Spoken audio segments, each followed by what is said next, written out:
Any rock that has cooled and solidified from a molten state is an igneous rock. Therefore, if the Earth began as a superheated sphere in space, all the rocks making up its crust may well have been igneous, and thus the ancestors of all other rocks. Even today, approximately 95% of the entire crust is igneous. Periodically, molten material wells out of the Earth's interior to invade the surface layers or to flow onto the surface itself. This material cools into a wide variety of igneous rocks. In the molten state, it is called magma as it pushes into the crust, and lava when it runs out onto the surface.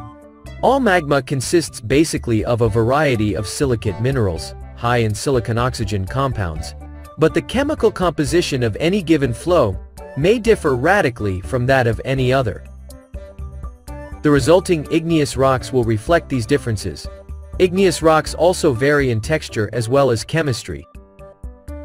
Granite, for instance, is a coarse-grained igneous rock whose individual mineral crystals have formed to a size easily seen by the naked eye. A slow rate of cooling has allowed the crystals to reach this size. Normally, slow cooling occurs when the crust is invaded by magma that remains buried well below the surface.